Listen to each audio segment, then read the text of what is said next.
Okay, today we're going to talk about circles, and we're going to talk about all the parts of a circle. You're going to need your toolkit, and the first toolkit entry we're going to start on is going to be on page 41. You're also going to need a highlighter, so if you don't have those items, pause this video and get those items. Alright, toolkit entry on circle vocabulary found on page 41. And let's read through it together. Follow along as I read.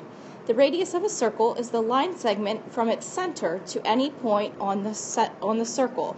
The term is also used for the length of these segments. More than one radius are called radii.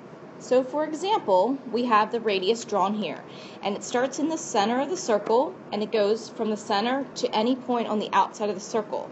So I could draw another one from the center out, or from the center out here. Those are all radii. Okay, the next one. A chord of a circle is a line segment joining any 2 points on a circle. The important thing about a chord is that it can go through the center and be called a chord, but then it's a special one, and that's the next one, called a diameter. A chord usually just goes through one point on a circle to another point on a circle and doesn't go through the center. A diameter, however, goes from one point on a circle to another point on a circle, but goes through the center. And I can draw a diameter in multiple places, just as long as it goes through that center point. So I could draw another one there, I could draw another one here, I could draw another one here. I can have multiple diameters, just like I can have multiple radii, and I can also have multiple chords. So I could draw another chord in here, I could draw another chord in here. So really, I can have multiple of any of these terms. So to continue reading, it says the term is also used for the lengths of these chords. The length of a diameter is twice the length of the radius. So I don't know if you want to highlight that, but that's something important to remember. The length of the diameter is twice the length of the radius. So the diameter equals 2 times the radius. You might want to write that in.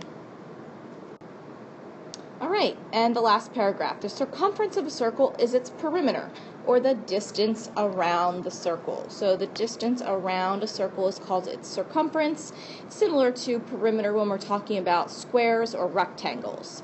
So we just call it circumference when we're talking about a circle. Let's apply some of these terms to some examples. Alright, so here we have the circle that you saw at the beginning, and the first question asks, what letter represents the radius? So we have to think about what the radius is. It's a point that's in the center and goes out to the outside of a circle. So which one of these lines represents the radius? I hope you said line S, because this line starts in the center and goes to the outside of the circle. What letter represents the diameter? The diameter of a circle is a chord that goes through the center. So it's a line segment that has to touch either end of a circle but go through the center. So this could be confusing because there's 2 letters pointing to this line. R is the actual letter that's pointing to the whole segment. T is pointing to just the center of the circle. So the circle is called circle T. So R represents the diameter. Now on this circle, there is no chord, but we could draw one in. If I drew one in, it might be right here. Alright, so here's your little quiz.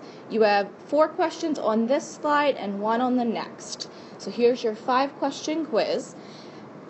Question 1. Name the line segment that is a chord. So for instance, you're going to have 2 letters that name this. Question 2. Name the line segment that is the diameter.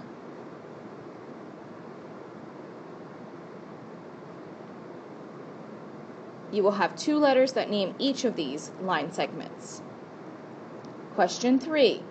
Name the line segment that is the radius.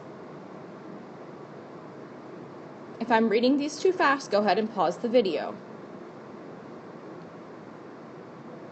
Number 4, what does circumference mean?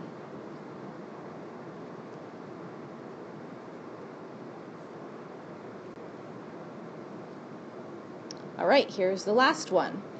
What does line X represent? So which term related to a circle does X represent?